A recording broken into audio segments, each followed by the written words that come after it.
Susan Polgar mora e trabalha na cidade de Nova York. Ela vê o mundo de uma maneira incomum.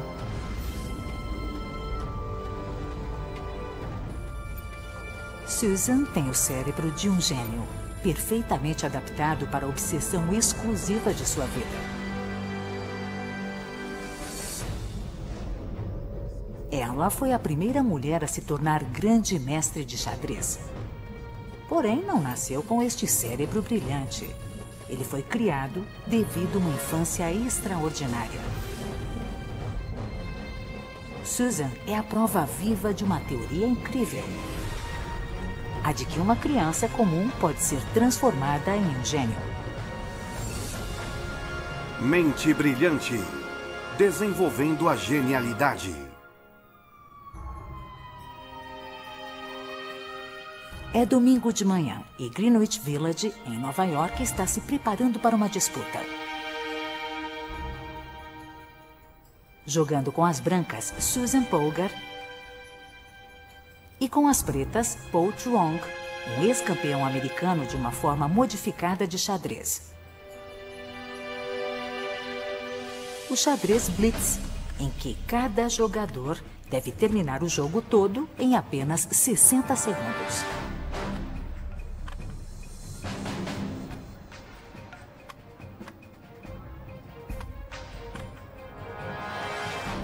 Esta é uma demonstração em alta velocidade entre gênios jogadores de xadrez. Você tem o controle total de seu próprio destino. Aqui é seu cérebro versus o de seu oponente. Entendendo o cérebro brilhante de Susan, poderemos desvendar o potencial do nosso próprio cérebro. Poderemos entender como as pessoas tomam decisões de vida ou morte mais depressa que um supercomputador. Ou como elas fazem milagres com sua memória em seu trabalho diário. E como, na batalha dos sexos, o cérebro de uma mulher pode ser superior ao do homem. Eu acredito firmemente que se você se concentra em alguma coisa, se você realmente quer aquilo, você consegue, seja lá o que for. O cérebro de Susan é uma força impossível de ser detida. E seu oponente foi derrotado. O mais recente em uma longa fila de vítimas ilustres. Susan competiu de igual para igual com os maiores nomes do xadrez, como Garry Kasparov, Anatoly Karpov e até com o grande Bob Fischer. Mas a genialidade de Susan não foi um acaso de nascimento. Era uma criança normal de 4 anos cuja vida foi transformada por uma educação exclusiva.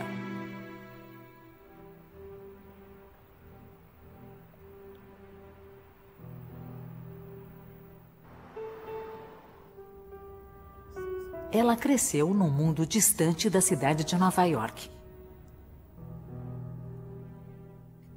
No final dos anos 60, a Hungria ainda padecia sob o punho de ferro da União Soviética. Para os cidadãos comuns de Budapeste, a vida diária era uma terrível luta para equilibrar seu orçamento. A futura rainha do xadrez estava longe de ser uma princesa. Aquela é a rua onde eu nasci. Foi lá que eu vivi nos 10 primeiros anos da minha vida. Puxa, a casa ainda está aqui.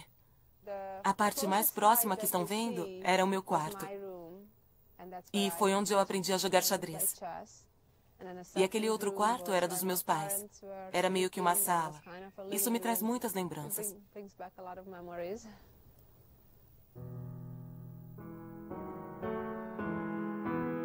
Mesmo a casa de Susan sendo tão humilde, o pai dela era um homem de uma grande visão. Psicólogo formado, Laszlo Polgar havia feito um estudo profundo sobre as origens da genialidade na infância. O exemplo de arquétipo usado por ele foi o de Wolfgang Amadeus Mozart. Mozart, que já compunha aos 5 anos de idade, parecia ser o caso clássico de uma criança nascida com dons especiais. Mas Laszlo observou que Leopold, o pai de Mozart, tendo sido um músico igualmente perfeito, proporcionou a seu filho uma educação precoce e valiosa nessa arte. Laszlo concluiu que um treinamento especializado seria mais importante do que um talento especial e imaginou um plano surpreendente para testar sua teoria. Quando Juja, ou Susan, nasceu em abril de 1969, a experiência da família Polgar estava em andamento.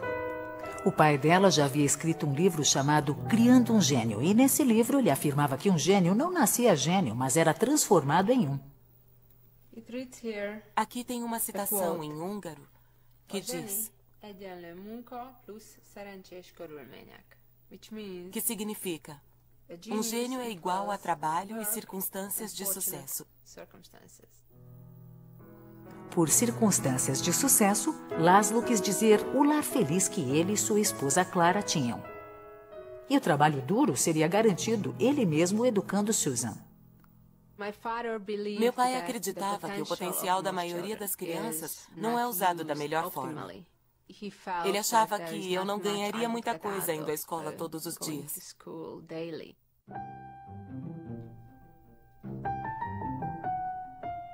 Laszlo então planejou treinar Susan em matemática, mas ela escolheu seu próprio futuro por causa de um feliz acaso. Um dia, inesperadamente, procurando um brinquedo novo, eu abri um armário e dali caiu um tabuleiro de xadrez. E eu perguntei para minha mãe, o que é isso? E ela disse, isso é um tabuleiro de xadrez, mas eu não posso te ajudar muito, porque eu não sei jogar essa coisa. Mas quando seu pai chegar a casa, ele vai te ensinar com todo prazer. Não havia nenhum jogador de xadrez brilhante na família Polgar. O próprio Laszlo era apenas um amador. Mas ele estava convencido de que poderia treinar a filha para ser um gênio em qualquer coisa, desde que ela estivesse disposta a estudar. Meu pai acreditava firmemente que poderia ter sido em qualquer outro campo, mas que seriam usados os mesmos métodos de ensino. Primeiro, é muito importante que uma criança ame um assunto específico. No meu caso, era o xadrez. E depois, o resto vem fácil. Fácil, talvez, se Susan tivesse escolhido música ou ciência. Mas dedicar sua infância ao xadrez tornou a busca muito mais difícil, por uma razão. No início dos anos 70, o xadrez era totalmente dominado pelo sexo masculino. Alguns dos melhores jogadores do mundo acreditavam que o cérebro de uma mulher simplesmente não estava à altura do jogo. Mas uma menina provaria que eles estavam errados. Mente Brilhante.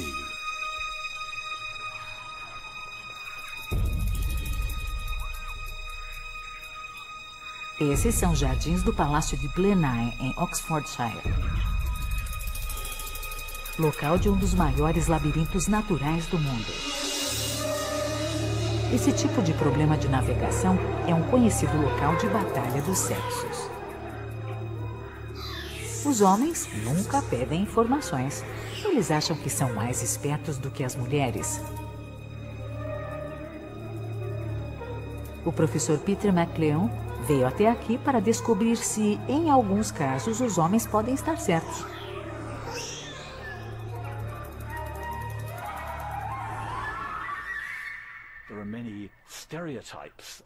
Há muitos estereótipos sobre as diferenças entre a maneira como os homens e as mulheres resolvem problemas. E embora alguns desses estereótipos possam ser baseados em preconceitos e influências, quando você vê os mesmos estereótipos aparecerem em várias culturas no mundo todo, você começa a achar que tem alguma verdade neles. 10 meninos e 10 meninas estão tentando chegar até a estátua no centro do labirinto. O primeiro objetivo é uma ponte de madeira que dá uma visão geral sobre as condições do local. É onde Marcelon e seus competidores unirão seus pensamentos. Como vai?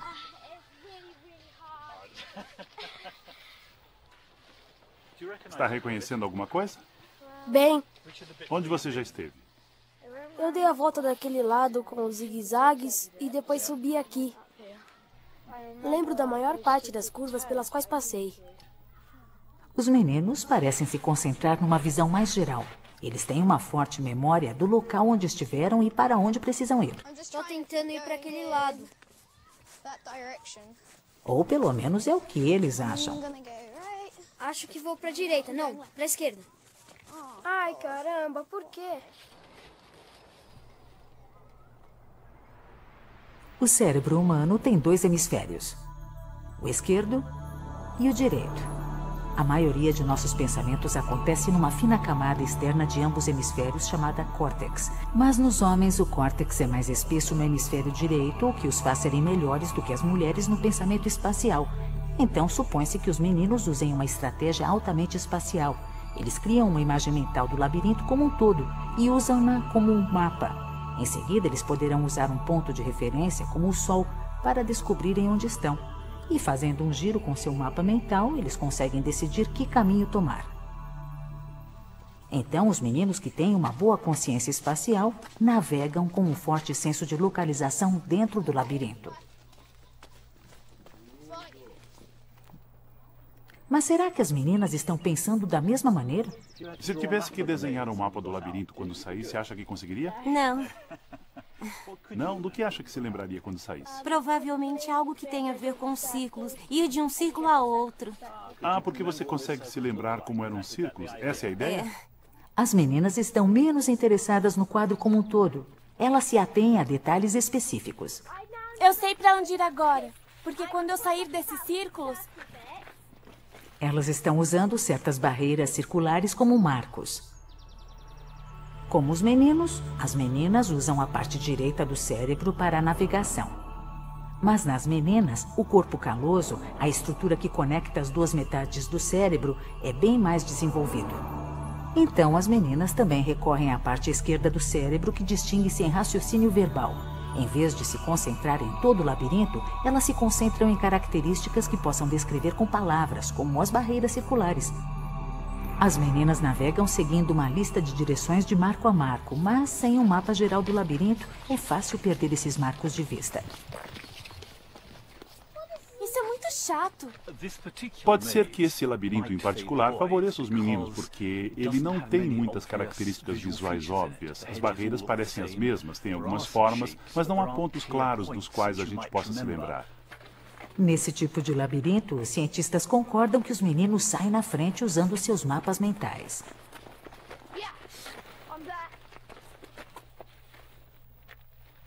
Em labirintos com marcos mais proeminentes, são as meninas que levam a melhor. Mas hoje, elas terão que se contentar com o segundo lugar. Achei!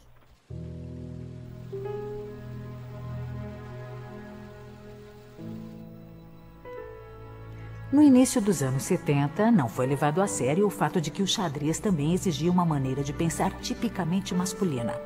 Como o problema do labirinto, o jogo parece depender de uma consciência espacial do tabuleiro e das peças. Mas então, Susan Polgar apareceu. Quando ainda era uma menina, o pai dela planejou provar que as diferenças no cérebro de homens e mulheres não eram importantes. Eu concordo plenamente com que haja diferenças no cérebro e que homens e mulheres pensem de maneira diferente. Não estou discutindo isso. Isso não quer dizer necessariamente que um seja melhor ou pior que o outro. E é aí que está a beleza. Acho que a beleza da vida é que não é preciso seguir uma estrada específica para ter sucesso. Acho que há vários caminhos que levam a Roma, como se diz. Apenas alguns meses após ter aprendido a jogar, Laszlo levou Susan ao Forus Meteor, o mais formidável clube de xadrez de Budapeste. Susan estava em vias de enfrentar uma oposição masculina sob mais de um aspecto.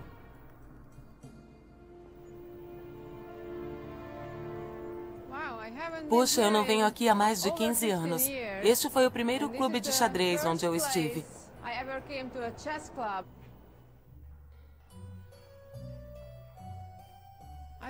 A primeira vez em que eu estive aqui foi no final de 1973, começo de 74. O lugar parece que não mudou nada. Eu entrei numa sala, estava cheia de fumaça de cigarro de homens mais velhos. Eles acharam que era meu pai que queria jogar e que tinha me levado junto. Mas a verdade era que meu pai queria que eu jogasse para ver como eu me sairia numa disputa contra os membros do clube. Os membros do clube acharam que Laszlo estivesse louco. Mas se estavam prontos para ridicularizar uma menininha bonita, não estavam para o que aconteceria a seguir. Susan deu início ao hábito de sua vida: ganhar de homens no jogo de xadrez. Vários homens ficaram justificando depois de perder para mim. Um disse, eu não dormi bem. O outro disse, eu estava doente. E o outro falou, eu estava com uma dor de estômago. Sabe, uma série de desculpas. E eu dei risada, dizendo que eu nunca havia ganhado de um homem saudável. O único homem presente que não ficou chocado foi Laszlo Polgar. Ele estava construindo o treinamento de Susan ao redor de uma habilidade mental que não dependia de nenhum dos hemisférios do cérebro. As meninas conseguiam dominar aquela arte tão facilmente quanto os meninos, e não demorou muito e Susan estava literalmente ganhando de homens com os olhos fechados.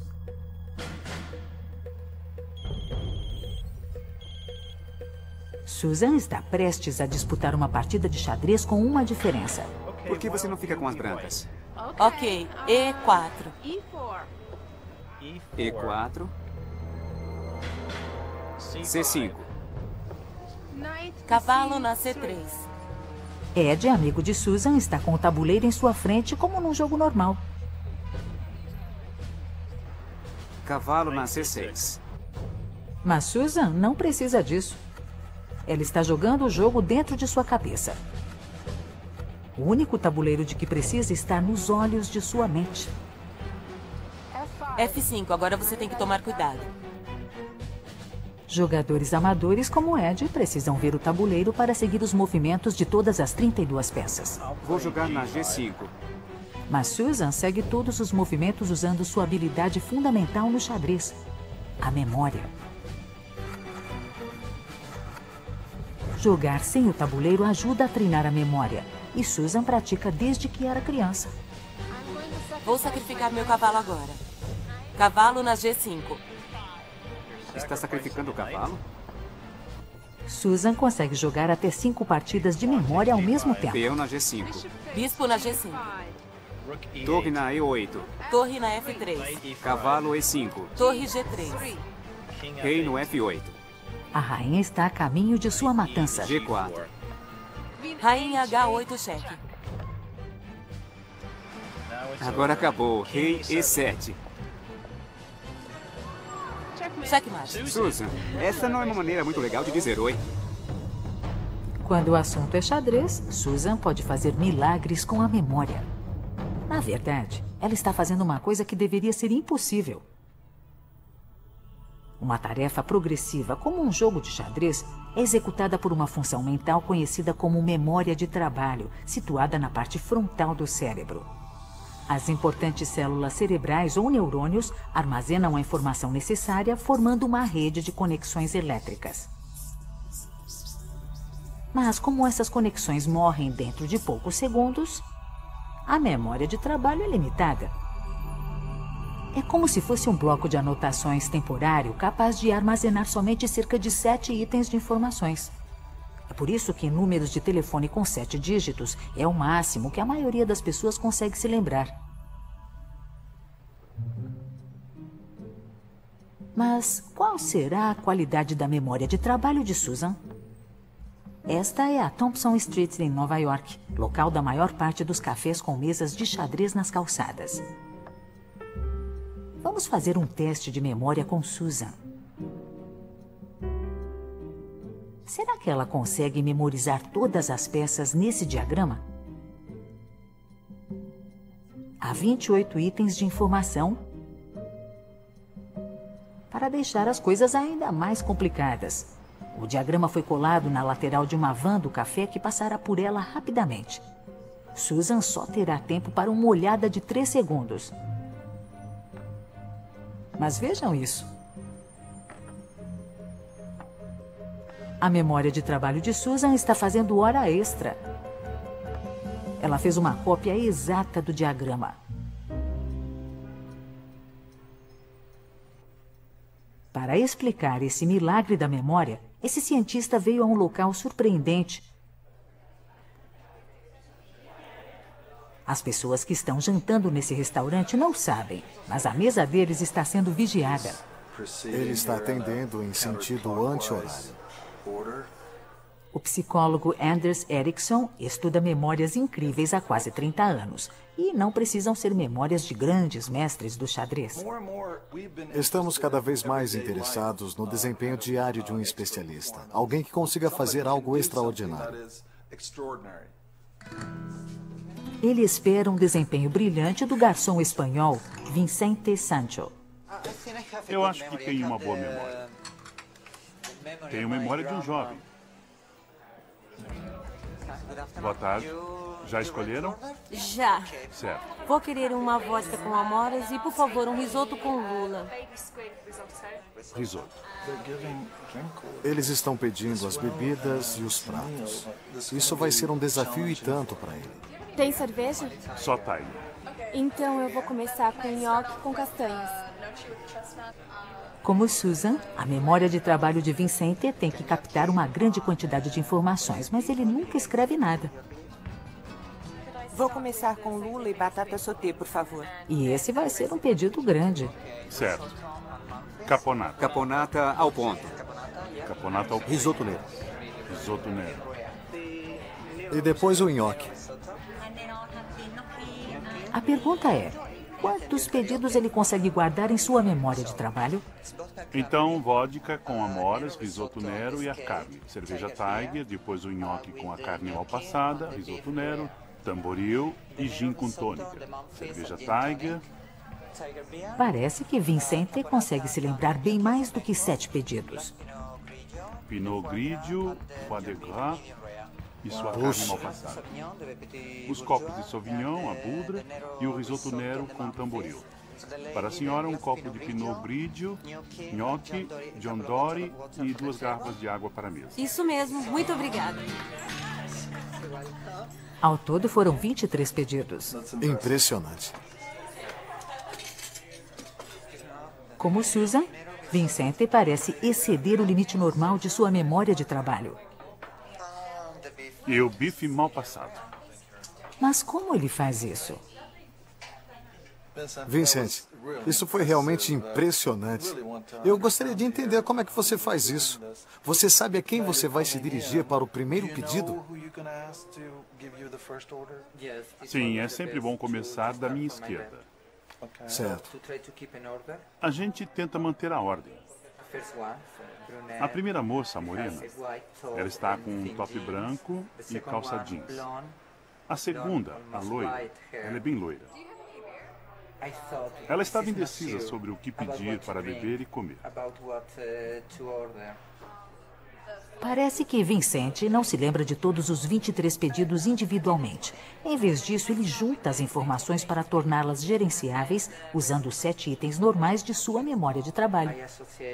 Eu associo a pessoa, as datas e o número, tudo isso junto. Eu não sei explicar, mas é uma coisa só. Ele forma uma forte imagem mental de cada cliente e depois associa o pedido do cliente a essa imagem. Isso parece ser uma técnica comum usada por especialistas de todos os campos, chamada agrupamento. É como um número de telefone. Um dos que eu nunca esqueço é 492-1492. E como 1492 foi o ano em que Colombo descobriu a América, você não precisa ficar tentando se lembrar de dígitos individuais. Todos os 4 dígitos serão resgatados pela memória, como um grupo.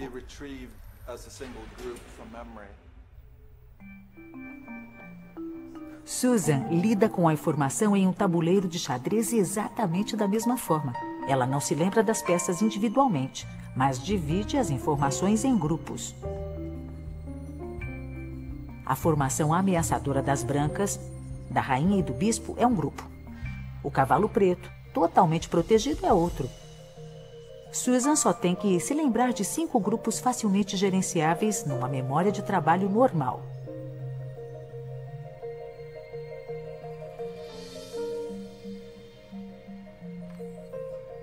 Mas sem esse agrupamento, a memória dela não é melhor que a memória de ninguém. E aqui está a prova. No diagrama do xadrez do outro lado da van, os grupos foram dispostos de maneira aleatória por uma pessoa que não joga xadrez. Então, dessa vez, não haverá grupos reconhecíveis. Agora, Susan vai tentar se lembrar de 24 peças individuais. Ela não consegue. Todas as peças estão espalhadas. É muito mais difícil de se lembrar, principalmente com um tempo tão curto. Mas como Susan identifica esses grupos no xadrez? Para ela, eles são amigos de toda a vida. Lembranças que foram implantadas em seu cérebro durante sua extraordinária infância. Mente brilhante.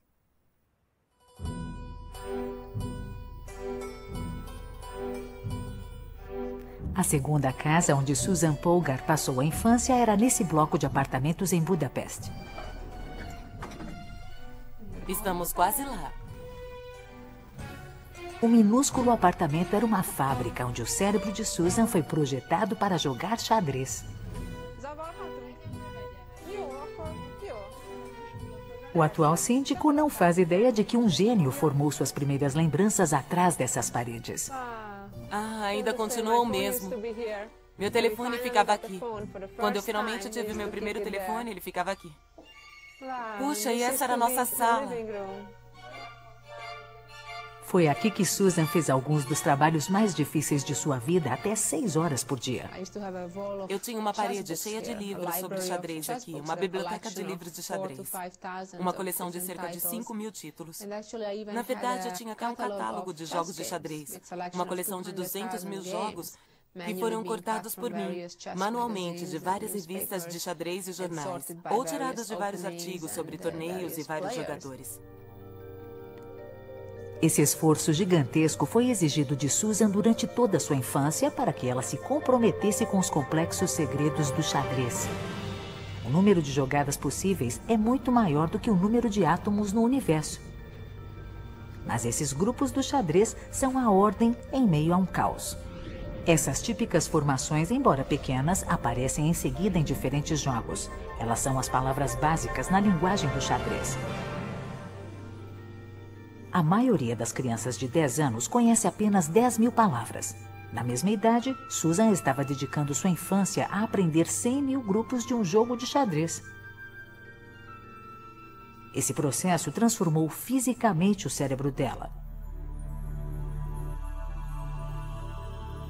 Através de repetições constantes, a informação sai da memória de trabalho e entra na memória a longo prazo. A memória de trabalho dura apenas alguns segundos, até que as conexões elétricas entre os neurônios morram.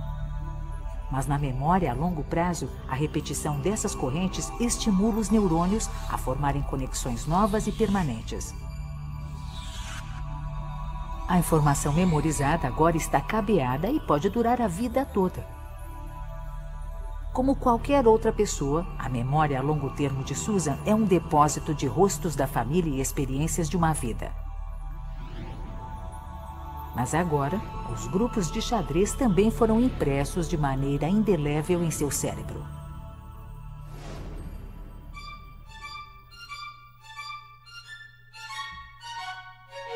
No início dos anos 80, a fábrica de xadrez Polgar aumentou sua produtividade. As duas irmãs mais novas de Susan, Sofia e Judith, seriam os próximos gênios na linha de montagem. E dentro de poucos anos, a família estaria pronta para tomar de assalto o mundo do xadrez. Aos 15 anos, Susan já era a melhor jogadora de xadrez do mundo. No Aberto de Nova York, em 1985, ela causou sensação derrotando um grande mestre pela primeira vez. Em 1989, aos 12 anos, Judith já havia ganho 8 competições seguidas. E aos 14, Sofia eliminou 4 grandes mestres, tendo um dos melhores resultados em torneios de todos os tempos. Só de ter visto aquelas meninas sentadas na frente de um tabuleiro, me deu a imediata sensação de que eu nunca tinha visto jogadoras como aquelas em parte alguma. Susan ainda é uma presença poderosa no tabuleiro. Como todas as irmãs Polgar, ela parece mover uma peça com a mesma facilidade com que respira. Parece haver uma linha direta, desde o cérebro delas até a ponta dos dedos movendo as peças.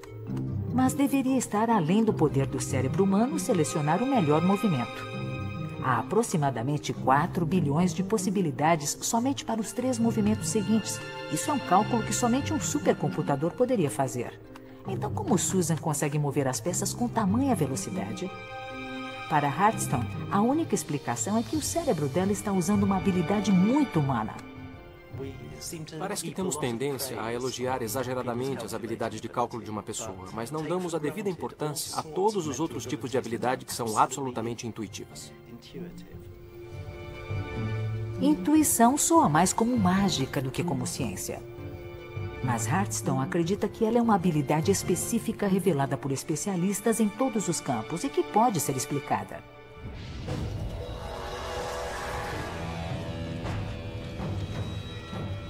William Hearthstone é psicólogo e ex-campeão de xadrez do Reino Unido.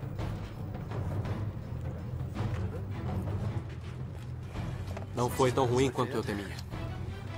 Mas hoje ele vai voltar ao início como um bombeiro em treinamento. Hearthstone planeja comparar suas novas habilidades com as do bombeiro Life Cork. Se quiser dar uma olhada rápida na fumaça que está saindo ali agora. Eu vou entrar ali? É, vai sim. Eles lutarão contra um terrível oponente que se chama Flashover. Um grande matador de bombeiros. Minha esposa sempre disse que eu iria para o inferno. Ele não tem experiência prévia, mas acha que tem um plano lógico de ataque. Ele tem por objetivo controlar um dos lados do fogo e depois rapidamente passar para o outro. Vamos lá, para a esquerda. Para a esquerda. Para onde agora? Direita? Errei. Mas a lógica não está funcionando.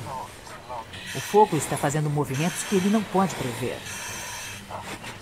Ele continua voltando para mim, levantando. Eu estava tentando aplicar regras, parar e pensar, mas desse jeito eu sempre tinha que parar e ver qual era o efeito do que eu estava fazendo. Água demais. Hearthstone não conseguiu nada além de uma nuvem de vapor. Está ficando cheio de fumaça.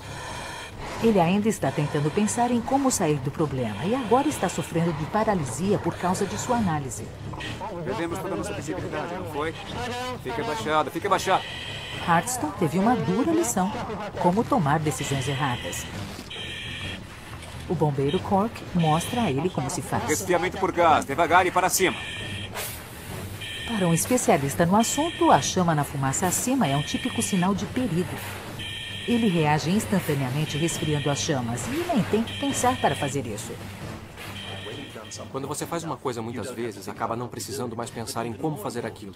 Porém, o mais importante é que quando você já fez o suficiente, sente qual será o resultado disso e sente que está pronto para fazer o próximo movimento. A intuição é uma habilidade aprendida. Significa confiar em sua experiência e na habilidade de reconhecer e reagir a padrões familiares. E por mais incrível que possa parecer, os jogadores de xadrez recorrem muito mais à intuição do que aos cálculos. Você não calcula onde está, não olha para uma lista de possibilidades. Você sente qual é o movimento certo e não tem tempo de pensar como o executará.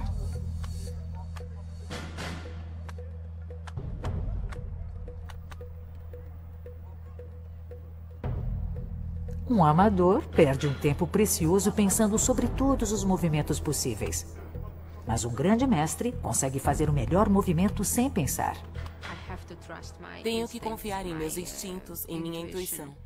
E isso é basicamente um reconhecimento de padrões de cada posição, de qual será meu primeiro instinto, qual é o melhor movimento.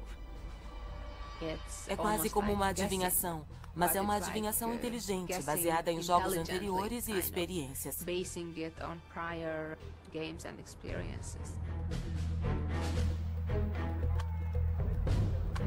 Susan tenta adivinhar os movimentos de seu oponente antes que ele os faça.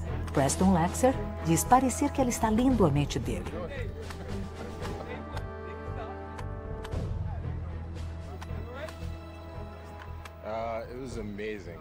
Incrível. Foi como jogar contra Michael Jordan ou algum grande astro do esporte. Ela definitivamente tem todos os padrões de reconhecimento, eu acho. Eu tenho que pensar muito mais do que ela. Sabe, eu acho que é puramente instinto. É o padrão de reconhecimento que separa os melhores do restante. Susan é tão boa nisso que é possível que o cérebro dela tenha um delicado processador de padrões. Através de técnicas modernas de mapeamento, pode ser até que seja possível identificá-lo. Mas tem um problema. O cérebro é tão complexo que encontrar e identificar essa estrutura específica é uma tarefa desanimadora. Porém, os cientistas às vezes recebem pistas que lhes dizem onde procurar cada função específica. E isso acontece quando o cérebro falha.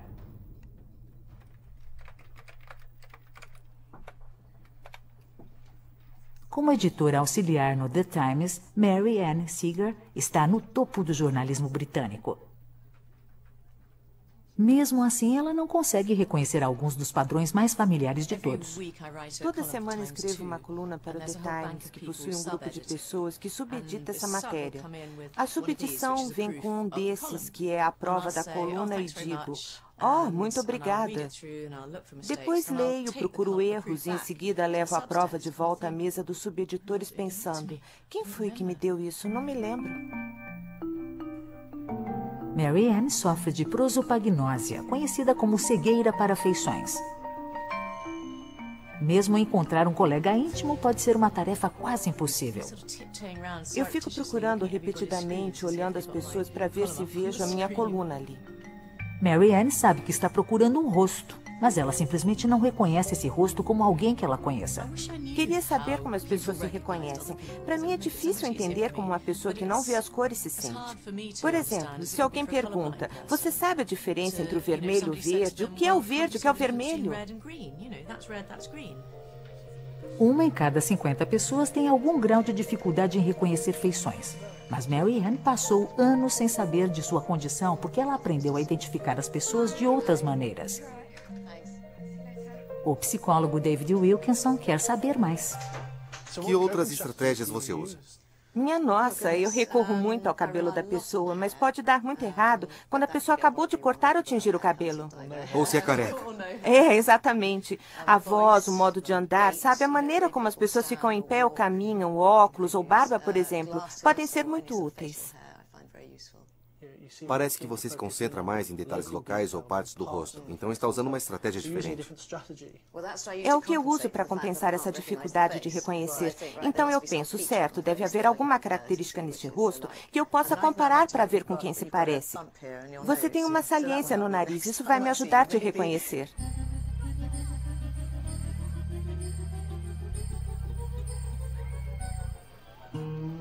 Para testar a estratégia de Mary Ann, pedimos a ela que levasse a filha para andar de patins no gelo e procurasse algum rosto familiar.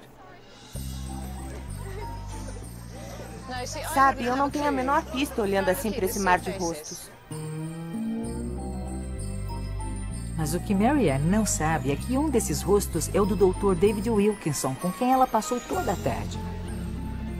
E ele está com Laura, a secretária do escritório de Mary, que ela vê todos os dias.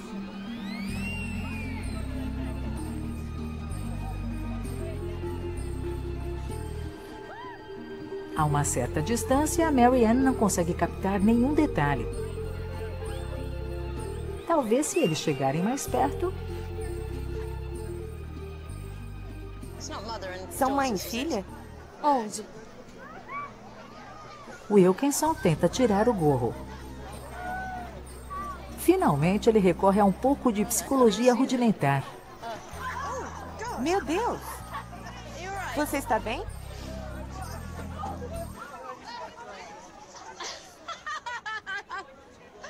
Eu não acredito. Quem é?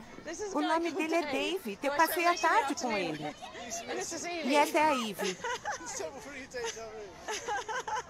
O engraçado é que eu disse se visse... Quem é essa? Não, é a Laura. E mesmo assim, só quando você chegou bem perto de mim é que eu vi aquela saliência no nariz. Mapeamentos cerebrais feitos em pessoas como Mary Ann revelaram danos em uma estrutura específica responsável pelo reconhecimento de rostos. A chamada área fusiforme da face localiza-se na parte de trás do cérebro, onde acontece o primeiro processamento das informações enviadas pelos olhos.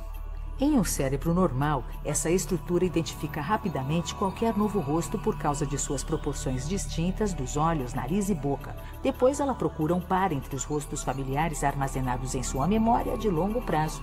Todo o processo acontece numa velocidade espantosa. Conseguimos reconhecer pessoas que já conhecemos em aproximadamente 100 milissegundos. Trata-se de um padrão de reconhecimento. Você pode fazer uma analogia com um tabuleiro de xadrez, no qual, eu reafirmo, a pessoa precisa identificar peças individuais. Mas o realmente importante quando você joga xadrez é ser capaz de compreender o relacionamento espacial entre essas peças. Cada cérebro possui um processador de rostos que nos ajuda a fazer com que os rostos que vemos diariamente façam sentido para nós. Mas há muitos padrões complexos no mundo à nossa volta. Será que o cérebro tem processadores para eles? Poucos de nós veem padrões melhor que Susan Polgar. Então vamos submetê-la a uma varredura, procurar descobrir exatamente o que faz de seu brilhante cérebro uma estrutura tão exclusiva. Mente brilhante. Susan Polgar está prestes a descobrir como seu cérebro foi perfeitamente adaptado para jogar xadrez. Ela vai conhecer a professora Joy Hirsch, da Universidade de Colômbia, uma especialista destacada em técnicas de imagens do cérebro. E uma coisa em que essas duas mulheres concordam é que tamanho não é documento. O cérebro da mulher é menor do que o do homem em geral, e sabemos que não há diferença de inteligência. Absolutamente, concordo plenamente.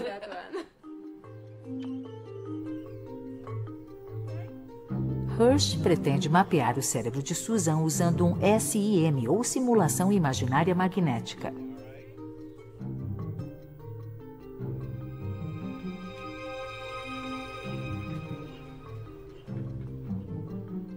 Dentro do scanner, Susan vê imagens projetadas de alguns dos jogadores de xadrez mais famosos do mundo.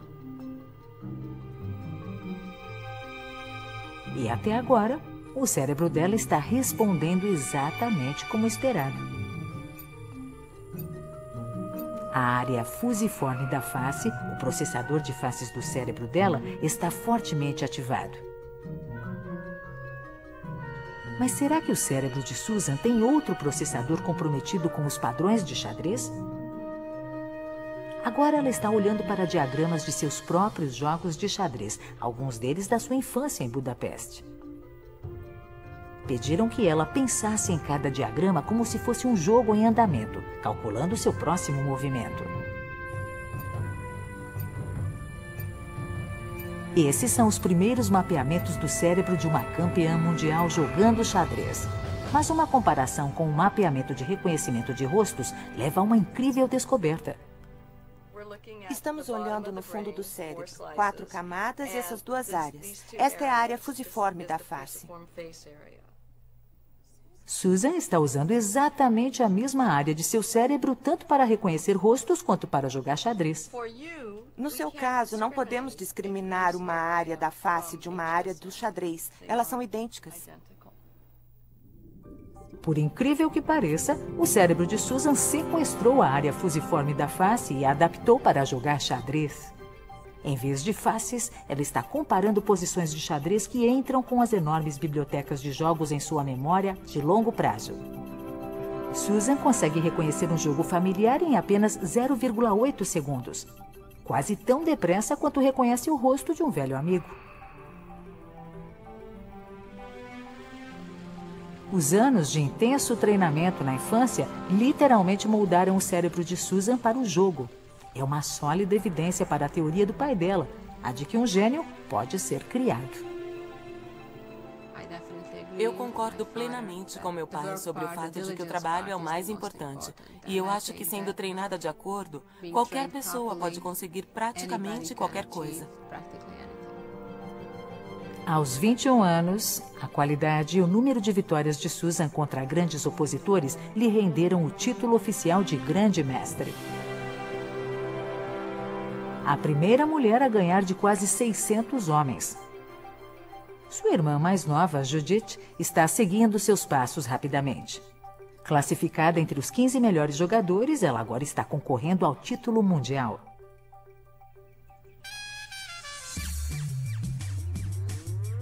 E ainda há mais uma virada na história da família Polgar. Esse resort na Flórida é um cenário improvável para os campeonatos para crianças em idade escolar nos Estados Unidos. Inspiradas nas irmãs Polgar, as garotas agora competem de igual para igual com os garotos. Mas a atenção de Susan está na tensão do jogo decisivo para crianças de 7 anos da segunda série. Yash Pershad luta pelo título disputando contra o filho de Susan, Tommy. Ele é um lutador, está acostumado a disputar longas partidas. Estou com os dedos cruzados e na esperança de que as coisas terminem bem. Liam, de 6 anos de idade, será o próximo. Susan fica a uma distância segura, acostumando-se a um novo tipo de tensão, ser mãe de jogadores de xadrez. Ganhei. Sou campeão.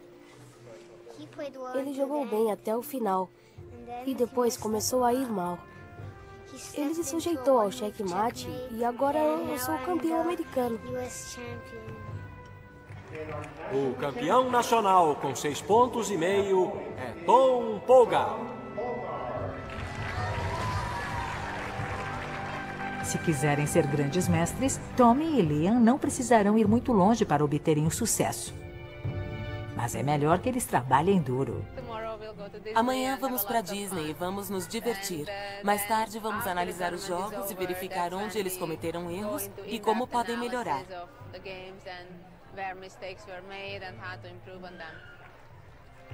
Será que eles são mais 2 gênios sendo formados? Versão Marshmallow São Paulo.